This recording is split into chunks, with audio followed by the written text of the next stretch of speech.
하나님 말씀은 신약성경 누가복음 17장입니다. 예배 전에 다 찾아서 읽으며 준비하신 줄 알고 1절부터 6절까지 제가 봉독합니다. 예수께서 제자들에게 이르시되 실족하게 하는 것이 없을 수는 없으나 그렇게 하게 하는 자는 자에게는 화로다. 그가 이 작은 자 중에 하나를 실족하게 할진대 차라리 연자맷돌이 그 목에 매여 바다에 던져지는 것이 나으리라. 너희는 스스로 조심하라. 만일 내 형제가 죄를 범하거든 경고하고 회개하거든 용서하라. 만일 하루에 7번이라도 내게 죄를 짓고 7번 내게 돌아와 내가 회개하노라 하거든 너는 용서하라 하시더라. 사도들이 주께 여짜오되 우리에게 믿음을 더하소서 하니 주께서 이르시되 너희에게 겨자씨 한 알만한 믿음이 있었더라면 이 뽕나무더러 뿌리가 뽑혀 바다에 심기어라 하였을 것이요 그것이 너희에게 순종하였으리라. 아멘. 한 주간도 평안하셨습니까? 우리는 지난 주일에 주께서 허락하신 말씀을 통해서 이 땅을 살아가는 사람은 누구나 그 끝에 두 행선지 중에 한 곳에 들어가게 된다 그랬습니다. 믿든지 안 믿든지 천국과 지옥 둘 중에 한 군데 간다 그랬죠. 지금 우리의 삶은 그 행선지를 가는 유일한 기회입니다. 스스로 기만해서 나는 천국 갈 거야, 천국 갈 거야, 천국 가는 사람이야 열매로 나무를 안다고 그랬어요. 그러니 내 삶이 어떤가도 돌아보아야 할 일입니다. 예수님께서 이 두 행선지를 말씀하시면서 지옥에 대해서 자세히 설명하셨습니다. 부자의 소원을 주님께서 이야기하셨죠. 기적 말고 죽은 자가 살아가는 일 말고 하나님의 말씀이 들려지지 않으면 죽은 자가 살아가도 그 사람은 지옥 간다. 주의 말씀을 들어야 그가 천국 간다. 이제 계속 주님은 반복해 말씀하십니다. 나사로라도 좀 살려보내 주십시오. 그런 일 없다. 죽었다 살아가도 기적이 일어나도 별의별 일들이 벌어져도 말씀을 듣고 예수를 믿지 않으면 그럼 지옥 간다. 그렇지?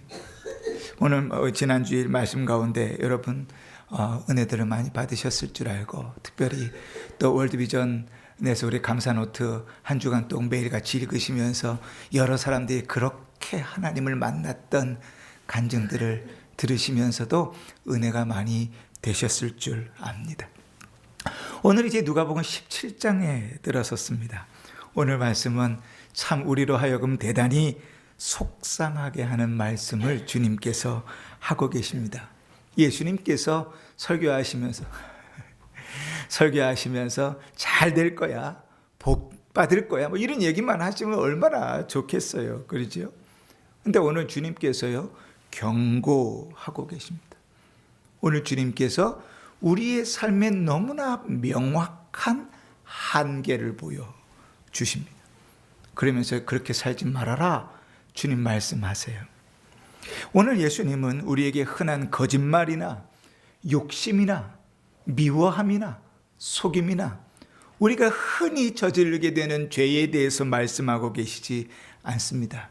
누구나 그러고 살고 언제나 그러며 살지만 또 때로는 회개도 하지만 스스로 자기를 속이기도 하고 세상은 그렇게 사는 거야, 그렇게 위로를 삼기도 하고 살아가는 그러한 당연한 죄를 이야기하고 계시지 않습니다.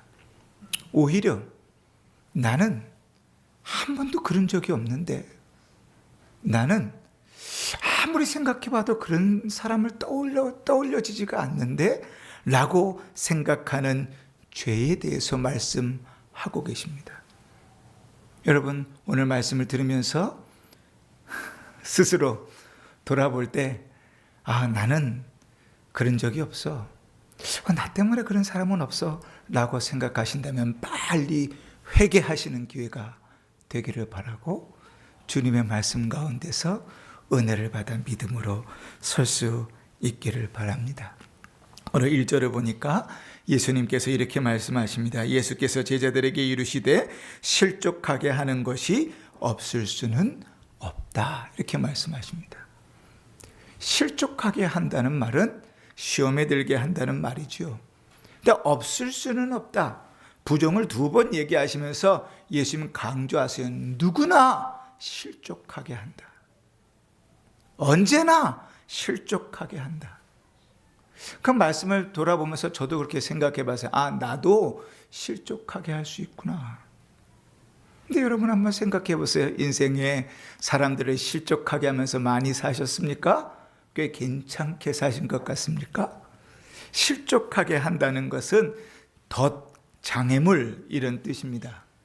요한계시록에 보면 버가마 교회를 향해서 예수님께서 책망하실 때 발람의 교훈을 따른다, 이렇게 얘기하시면서 발람이 이스라엘 백성 앞에 걸림돌을 놓았다. 이 걸림돌이 실족입니다.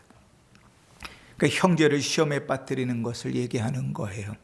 거짓 교리나 잘못된 가르침 때문에 형제를 잘못된 믿음으로 이끌어가는 것을 의미합니다. 내 말이나 내 행동 때문에 교회에 나오지 못하게, 아니 안 나오게 만들거나 교회를 옮기게 만들거나 신앙생활을 하지 않게 만들거나 믿음을 버리게 만드는 행위들을 말합니다. 여러분 그런 적 있습니까? 없다고 생각하시면 여러분 회개하셔야 됩니다. 왜냐하면 예수님께서 그런 일은 없다, 누구나 다 이런 죄를 짓는다, 언제나 다 이런 죄를 지을 수 있다고 말씀하고 계시거든요. 실족해 하는 일이 없을 수는 없다. 그런데 아무리 내 삶을 돌아보아도 나는 실족해 한 일이 기억나지 않는다면 회개하셔야 돼요. 그 정도로 내 마음이 완악한 것이니까요. 나 때문에 교회를 떠나고, 나 때문에 신앙을 떠나고, 나 때문에 교회를 등지고, 나 때문에 교회를 옮긴 사람이 반드시 있는데 나는 모른다, 그 얘기거든요. 예수님께서 그런 사람이 있을 수도 있다 얘기하신 게 아니라 반드시 있다, 누구나 언제나 그런 죄를 짓는다고 말씀하십니다.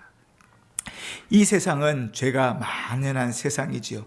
이 세상에 살면서 우리는요 꽤 괜찮은 사람처럼 포장하려 합니다. 그래서 우리는 나보다 잘난 사람, 나보다 신앙 좋은 사람하고 나를 견주려고 하지 않아요. 언제나 나보다 못한 사람, 거지도 자기보다 더 형편이 어려운 사람과 자기를 비교하지 자기보다 살만한 사람과 자기를 비교하지 않아요. 늘 우리는 그렇게 자기 자신을 나은 것, 남을 희생시켜서 나은 자라고 생각해 봅니다. 여러분 한번 생각해 보십시오. 여러분 실족해 한 적이 있습니까? 주님 분명히 있을 거라고 말씀하십니다. 그러니 이 시간에 아무리 내 삶을 돌아봐도 나 때문에 교회를 떠난 사람, 나 때문에 신앙을 버린 사람, 나 때문에 교회를 옮긴 사람이 없다고 생각하면 오늘 주님의 음성을 들으면서 철저히 회개하고 주님께서 떠올려 주셔서 회개할 수 있기를 바랍니다. 문제는 뭔가 하면 우리가 다 그런 죄를 짓고 산다고 주님이 경고하고 계신다는 거예요. 그런데 이 죄가 얼마나 무서운 죄인가. 1절부터 다시 보면 그렇게 하는 자에게는 화로다. 그가 이 작은 자 중에 하나를 실족하게 할진대 차라리 연자 맷돌이 그 목에 매여 바다에 던져지는 것이 나으리라. 어쩔 수 없습니다. 우리는 이 핑계에 드는데 아주 신앙생활 하는데 가장 사탄이 잘 쓰는 쥐약이에요. 어쩔 수 없습니다. 하나님 절대로 기뻐하지 않는 말이죠. 그런데 주님께서 실족해 하는 일이 없을 수는 없다. 그러면 누구나 다 실족해 한다. 그러면 어떻게 받아야 돼요? 아, 누구나 다 실족해 하니까 나도 그 정도는 할 수 있어 라고 생각을 해야 될까요? 그런데 주님은 누구나 그런 죄를 짓지만 그 죄가 얼마나 무서운 죄인지를 이렇게 말씀하십니다. 연자 맷돌을 목에 메고 물속에 빠져 들어가는 것과 같다. 우리 어른들 생각하는 맷돌 그거 아닙니다. 연자 맷돌은 완전히 다른 거예요. 우리가 하는 맷돌은 뭐예요? 그냥 이거죠, 이거. 콩 가는 것 정도, 그죠? 그거 반짝씩 들 수 있어요, 없어요? 뭐 이제 어르신들은 들기 쉽지 않겠지만 그래도 웬만큼은 반짝씩 들어갖고 옮기는 것이 맷돌입니다. 그런데 당시 팔레스타인의 연자 맷돌은 어떤 용도로 쓰이냐면 단단한 올리브 열매를 부수는 용도로 쓰였어요. 사람이 돌리기도 하지만 낙타나 혹은 나귀에다가 메어서 돌리기도 했습니다. 가장 가벼운 것이 3, 40kg였고 무거운 건 4톤 정도 됐어요. 그러니까 혹시 보셨을까요? 삼손이라는 영화를 보면 삼손이 잡혀가 가지고 뭐해요? 중간에 맷돌 같은 거 넣고 나무 경계를 돌잖아요. 연자 맷돌이에요. 나귀에다 메어서 그렇게 돌렸다고요. 무거운 건 4톤이라고요. 자, 4톤의 무게되는 맷돌을 메고 물속에 들어갑니다. 헤엄쳐 살아나올 수 있을까요? 아무리 헤엄을 잘 치는 사람도 나올 수 있겠습니까? 없죠. 근데 주님 뭐라고 얘기하세요? 실족하게 하는 것은 그것보다 더한 것이라고 얘기해요. 나는 그런 죄를 한 번도 안 지었다고 생각하는데, 나는 그런 것과 상관없는 사람이라고 생각하는데 주님은 반드시 너는 그런 죄를 지었다고 얘기하시면서 그게 얼마나 악한 죄인지를 말씀하고 계십니다. 그 정도로 무거운 죄다. 여러분, 우리가 신앙을 가지고 살아가면서 셀 수 없이 사실은 이런 죄를 짓습니다. 때로는 부주 중에 이런 죄들을 지어요. 베드로가 예수님께서 사람들이 나를 누구라 하느냐 물으실 때 주는 그리스도시요 살아계신 하나님의 아들입니다. 110점짜리 대답을 했잖아요. 주님께서 얼마나 기뻐하셨는지 그를 칭찬하십니다. 그리고 얘네들이 이제 기본적인 신앙의 고백이 준비됐구나 생각하신 예수님께서 이제 내가 잡혀가서 죽을 것이고 부활할 것이다 말씀하시기 시작합니다. 그때 베드로가 뭐라 그러죠? 주님, 이런 일이 주님에게 이루어지지 않을 것입니다. 그지? 칼을 들고 내가 주님을 지킬 것입니다. 비장한 각오로 이야기합니다. 그때 예수님께서 이렇게 말씀하십니다. 예수께서 돌이키시며 베드로에게 이르시되 사탄아 내 뒤로 물러가라. 너는 나를 넘어지게 하는 실족하게 하는 자로다. 베드로가 생각이나 했을까요? 주를 너무 사랑하니까. 그치? 3년 동안 주님을 따른 주님 너무 사랑하니까. 배운 것도 많고 기적도 많고 얻어먹은 것도 많은데 주님 지금 목숨 다해 주를 지키겠습니다. 주님 뭐라고? 이 사탄아 물러가라. 알고 지었어요? 모르고 지었어요. 우리가 그렇게 수많은 사람들을 시험에 빠지게 하고 믿음에서 쫓아내고 교회에서 쫓아냈다고요. 주님 그 얘기하고 계시는 거예요. 때로는요 알면서 짓는 죄도 있습니다. 내 생각이 커서 내 욕심이 커서요. 아까 주님께서 요한계시록의 복음학교회를 향해서 말씀하실 때 발람 있잖아요.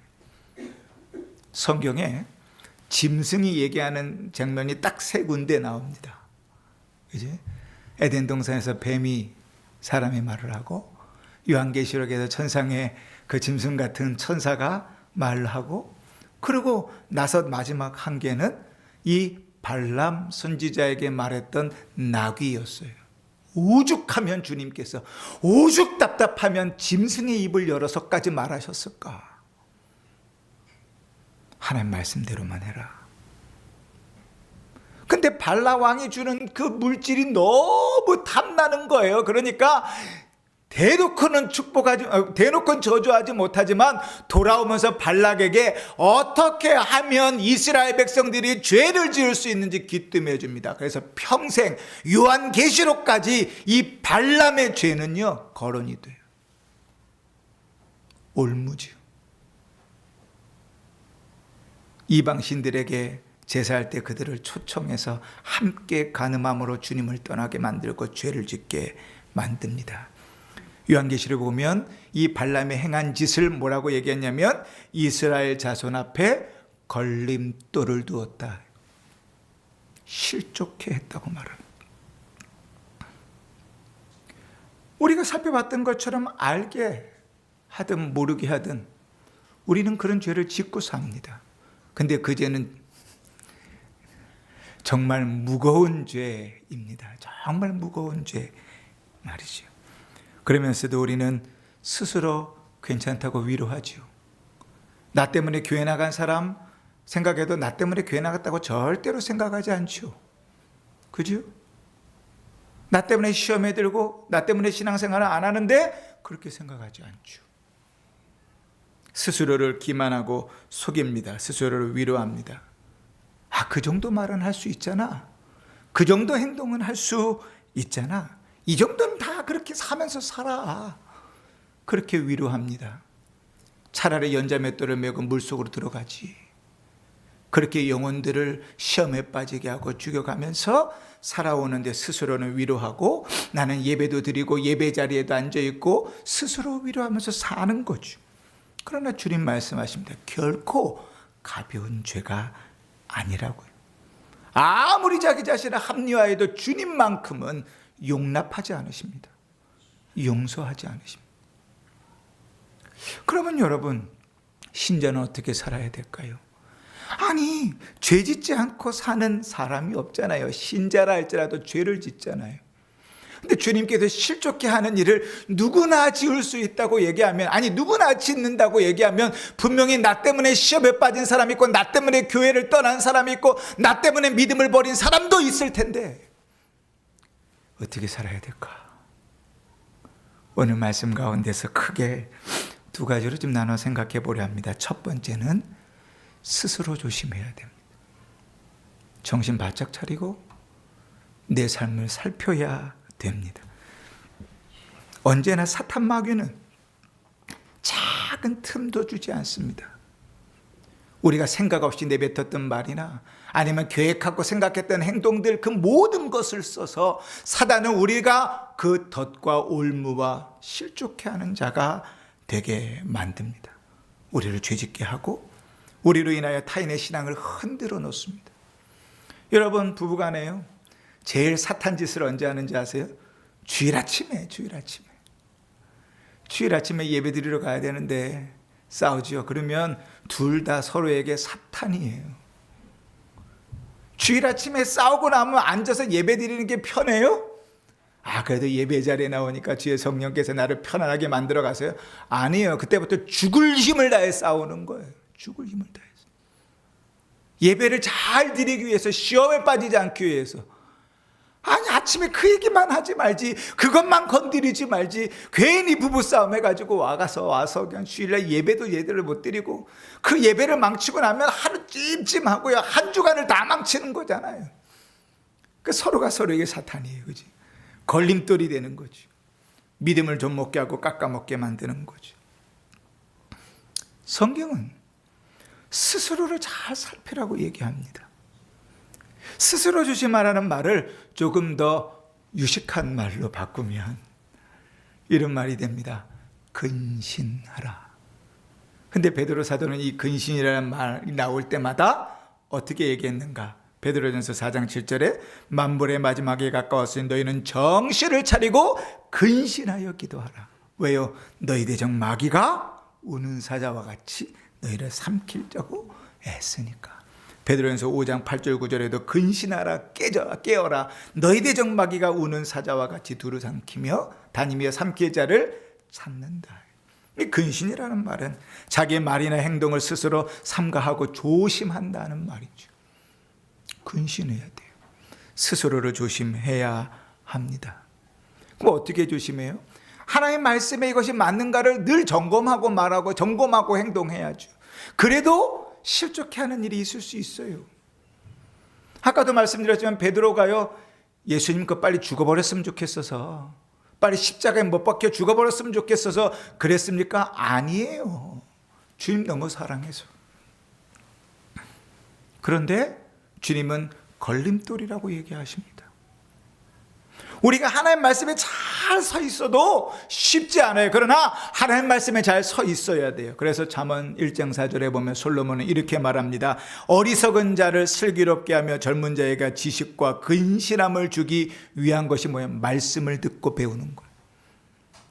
잠언 2장 11절에 근신의 너를 지키며 명철이 너를 보호할 것이다. 스스로를 잘 살펴라.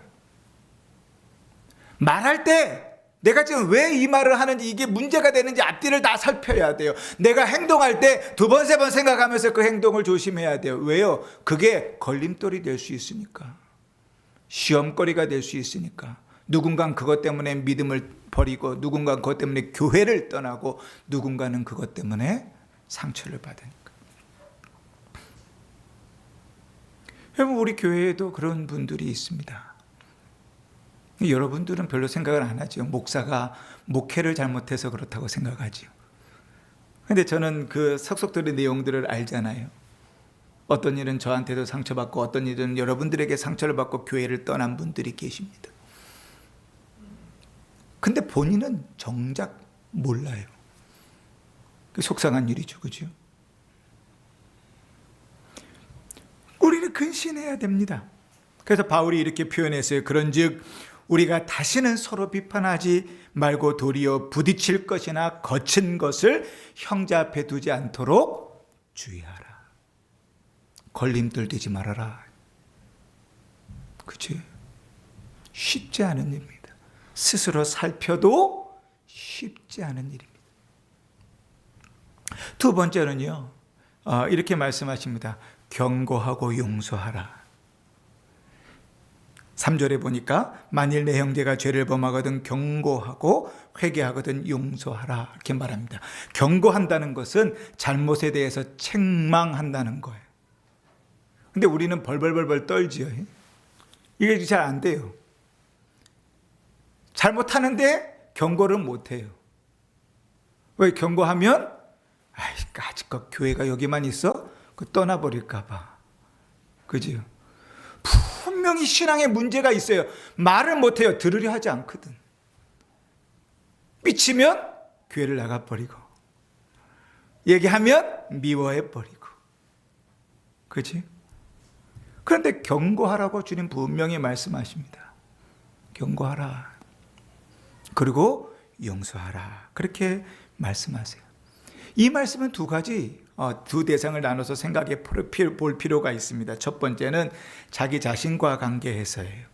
그걸 자기에게 적용하면 이렇게 됩니다. 회개하기를 주저하지 말아라. 여러분, 제일 답답한 게 뭐냐면 주의 말씀이 들려지는데도 회개하려 하지 않는 사람.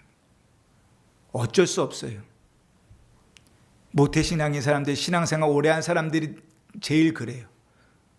안 들어요. 목사의 지도를 안 받아요. 안 돼. 회개할 생각을 안 해. 그래서요, 모태신앙을 일각의 사람들이 못된 신앙이라 그럽니다. 못해 안 해. 못된 신앙이에요. 분명히 잘못된 게 아는데 회개할 생각을 안 해요. 그게 죄인의 습성이에요. 잘못된 것이 책망되어질 때 목사를 통해서만 아니요. 하나님께서 우리가 회개하길 원하시면 말씀을 통해서, 목사를 통해서, 성도를 통해서, 자식을 통해서 주님 계속 얘기하시겠죠. 그런데 외면해요. 주님 예레미야 선지자를 통해 이스라엘 백성에게 23년 동안 말씀하셨어요. 근데 안 들었어요. 여러분, 23년 동안 들었는데 안 회개하지 않고 끝까지 버티고 있는 일 있어요? 그랬다고요. 경고를 들으려 하지 않아요. 그러나 가장 복된 게 뭔가? 주의 말씀이 들려질 때 회개하기를 주저하지 않는 거예요. 사람은요, 죄가 드러나면 숨기려 하거든요. 제가 이 자리에서 예배 드리는데요, 졸고 계시는 분들 일어나세요. 그러면 아무도 안 일어날걸요. 아마 숨기고 싶어 하거든요. 본인이 졸았어도 안 좋은 척, 누가 주나 이렇게 쳐다보면서 그렇게 생각할 거예요. 자기의 죄를 숨기려고 해요. 그게 죄인의 본성이에요. 그리고 죄가 드러나잖아요. 그러면 위기를 모면하려고 해요. 자, 일어서세요. 이렇게 세우잖아요. 그럼 빨리 그 시간을 모면해서 넘어가려고 하지 회개하려고 하지 않아요. 그게 죄인의 속성이에요.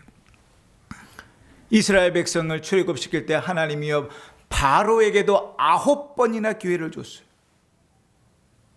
3번쯤 지나니까 이스라엘의 모든 신하들은 다 두 손 들었어요. 근데 9번까지 주님의 경고를 듣는데도 완악하여 회개하지 않았다고요. 결국은 자기가 가장 사랑하는 장자를 잃었어요. 그제서야 돌아섭니다.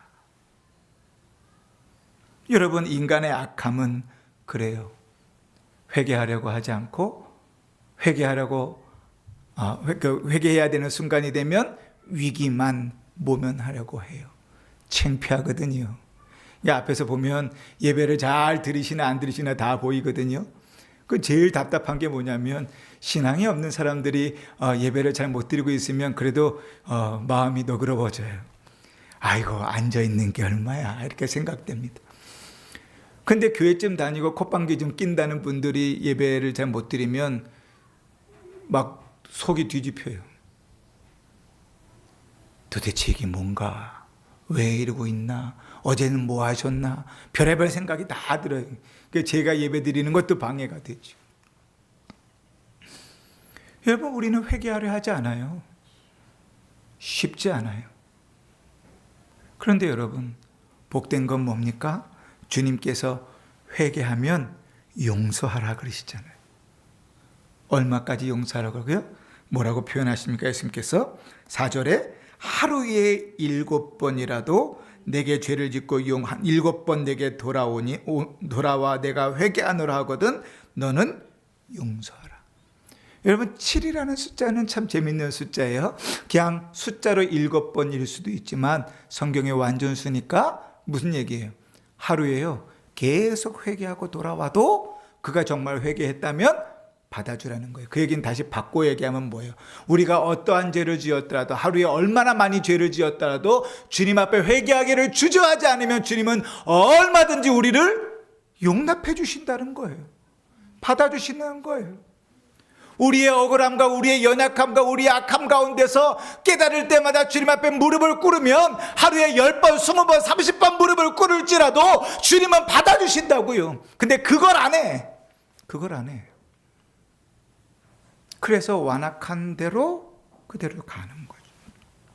경건한 사람은 죄가 드러날 때 회개 자리로 나가는 사람입니다. 하나님은 이것을 거룩이라고 말씀하세요. 말씀을 통하여 때로는 일상 가운데서 우리를 깨닫게 하시고 회개 자리로 나오기를 주님께서 요구하세요. 그때 선한 마음을 가지고 아멘 하고 그 자리로 나가면 크게 복이 있는 것이에요. 히브리서 14장 13절에 오직 오늘이라 일컫는 동안에 매일 피차 권면하여 너희 중에 누구든지 죄의 유혹으로 완고하게 되지 않도록 하라. 오늘이라는 그 순간에 누구든지 죄의 유혹에 빠지지 않도록 하라. 빠지면 기도하라. 어떤 목사님이 그런 간증을 하는 걸 들었어요. 하나님 앞에 정말 거룩하고 경건하게 살기를 원하는데 자다가, 지금 주무시는 분들 잘 들으세요. 자다가 음란한 꿈을 꾼 거예요. 그래서 깨면 잠이 깼어요. 꿈에 내 의지와 관계없이 그런 꿈을 꿨으면 어떻게 해야 돼요? 어떻게 해야 돼요? 꿈인데 내가 원한 것도 아니고 바란 것도 아니고, 그죠? 근데 이 목사님 그렇게 얘기하시더라고요. 꿈에 일어나 자기가 꿈에 그 음란한 꿈을 꾼 것이 너무 주님 앞에 죄스러워서 무릎을 꿇고 통곡을 했다. 여러분, 꿈에 그럴 수 있잖아요. 꿈에 내가 원한 것도 아닌데. 그런데 꿈에 그랬을지라도 주님 우리에게 선한 마음 주시면 무릎 꿇고 나가는 걸 주님 기뻐하세요. 또 경고하고 용서하라는 말을 타인과 관계에서 생각할 때는요, 여러분 이렇게 생각할 수 있어요. 경고하는 것, 창피하게 하려고 경고하는 것 아니에요. 창피하라고 이렇게 세우고 요구하는 건 아니에요. 그 신앙 세우려고 그러는 거예요. 신앙 세우려고. 어떤 분들은 제가 예배 시간에 계속 좋은 얘기 좀 하지 말라 그러는데 이게 도무지 안 할 수가 없어요. 도무지 안 할 수가 없어요. 창피하라고 그렇게 하는 거 아니에요. 신앙이 깨야죠. 신앙이 깨어야죠. 하나님과 관계가 바로 서야죠. 창피하게 하고 관계를 끊어버리기 위함이 아니라 그가 회개하고 돌아오게 하기 위함이에요. 회개하고 돌아오게 하기. 그래서요, 주님은 사랑으로 받아들일 준비를 하라 그래요. 베드로전서 4장 8절에 무엇보다도 뜨겁게 사랑할지니 사랑은 허다한 죄를 덮느니라 그랬어요. 수없이 죄를 반복하고 또 반복적인 죄를 또 짓고 또 짓더라도 그가 주님 앞에 잘못했다는 걸 깨닫고 주님 앞에 회개하고 나오면 얼마든지 용서하고 그를 받아들일 준비를 하라는 거예요. 하루에 7번이라도 그거를 하라는 거예요. 여러분, 인간적으로 보면 제 생각이 아니지요, 그죠? 제 정신이 아니지요. 하루에 7번 잘못됐다고 회개하고 또 죄짓고 회개하고 또 짓고 진정성이 있습니까? 여러분 생각할 때 어떠세요? 진정성이 있어요? 그 습관과 같이요. 그죠? 저는 우리 예배 드릴 때 앞에 이제 회개 기도 드릴 때쯤 진정성 있게 주님 앞에 기도했으면 좋겠습니다. 주여는 하는데, 잘못했습니다는 하는데, 정말 주님 앞에 미안함도 없고 죄송함도 없고 죄책감도 없이 습관처럼 기도는 드리고 주님으로부터 죄 용서함을 받은 기쁨을 전혀 누릴 수 없는 회개가 아니라, 그죠? 여러분, 주님은 수없이 그렇게 회개하고 돌아오더라도 용서하고 받아주라고 말씀하십니다. 그런데 생각해 보면요, 수없이 그렇게 잘못했다고 기도하면서 회개하고 들어오는 일이 우리 상식으로는 야, 한두 번이어야 말이지, 1, 2년이어야 말이지 라고 통탄할진 모르지만 사실 솔직히 말하면 우리가 그러고 살잖아요. 주님 앞에 하루에도 몇십 번씩 잘못됐다고 회개하면서 돌아서면 또 내 맘대로 살고 돌아가면 또 내 욕심대로 살잖아요. 그죠? 우리도 그렇게 살면서 뭘 타인을 7번 잘못했다고 하는 거 못 받아줄 게 뭐 있어요? 주님 받아주라고 말씀하십니다. 베드로가 용서에 대해서 주님께 물었어요. 주님, 형제가 내게 죄를 범하면 몇 번이나 용서해 줘야 됩니까? 예수님 뭐라고 말씀하셨죠? 뭐라고요? 성경 퀴즈에 제일 많이 나오는 문제 중에 하나인데 몇 번 용서하라 그랬어요? 그렇죠. 7번씩 70번이라도. 야, 이게 아주 애매하네요. 70번씩 7번, 7번씩 70번, 7번, 70번. 이렇게 사지선단으로 나와도 답 찾기가 애매해요. 그런데 여러분, 7번씩 70번이라는 말은 뭡니까? 아침부터 저녁까지 모든 일에 잘못했다고 계속 나올지라도 뭐 하라고요? 용서하라고요. 왜 주님 그렇게 요구하시죠? 너희가 그렇게 용서함을 받았어. 누구에게? 주님께. 너희가 그러고 살아. 누구 앞에서? 주님 앞에서. 용서함을 받으며 산다. 그럽니다. 이 말씀이 끝나고 나니까 제자들이 주님 앞에 할 얘기가 사실 이거밖에 없었어요. 뭐라고 주님 앞에 얘기합니까? 5절입니다. 사도들이 주께 여짜오되 우리에게 믿음을 더하소서. 이 말씀을 잘 이해하십시오. 여짜오되 우리에게 믿음을 더하소서. 이 얘기 다시 말하면 주님께 이렇게 물었다는 거예요. 어떻게 우리가 믿음이 더 좋아질 수 있겠습니까? 어떻게 우리가 더 믿음이 풍성해질 수 있겠습니까? 근데 주님께서 뭐라고 얘기하죠? 믿음이 크고 많은 게 중요한 게 아니라 겨자씨만한 믿음이라도 있으면 된다. 사랑하는 성도 여러분, 믿음을 구하며 실족시키는 자가 되지 않기를 힘쓰시길 바랍니다. 아무리 내 삶을 돌아봐도 나 때문에 교회 떠난 사람이 없고, 나 때문에 신앙 버린 사람이 없고, 나 때문에 시험에 든 사람이 없다고 생각하신다면 주님 앞에 진실한 마음으로 기도하십시오. 주님, 알려주십시오. 주님, 내가 그 죄를 회개할 수 있도록 주님 나에게 떠올려 주십시오. 또 이렇게 기도했으면 좋겠습니다. 주님, 나에게 남겨진 삶들을 살아갈 때 그 삶이 나 때문에 시험에 들고, 나 때문에 무너지고, 나 때문에 교회를 떠나고, 나 때문에 믿음을 버리는 사람이 없게 해 주십시오. 아니 없을 수 없어도 알게 하셔서 내가 잘못하면 용서를 구하게 하시고 회개하게 하시고 함께 세워질 수 있도록 도와주십시오. 기도할 수 있길 바랍니다. 교회는 쳐내는 것이 교회가 아닙니다. 잘못한 것은 경고하고 바로 잡아야 되지만 교회는 몸이라 그러잖아요. 교회는 건물이라 그러잖아요. 서로 연결되어 함께 세워져 가는 것입니다. 그러니 경고하는 것도 용서하는 것도 사랑으로 받는 것도 실족해 하지 않는 것도 그 모든 것이 뭐예요? 함께 하나가 돼서 세워져 가기 위한 과정입니다. 우리가 스스로 조심하고 살펴서 혹시나 시험에 들지 않도록, 시험거리가 되지 않도록, 실족해 하지 않도록 은혜를 누리며 살기를 원하고, 때로는 형제가 잘못하면 경고하고 또 회개하면 용서하는 일을 통해서 함께 믿음이 자라고 함께 지어져가는 아름다운 교회, 아름다운 성도 되시기를 주의 이름으로 축원합니다. 네. 찬송가 433장 찬송하십시다.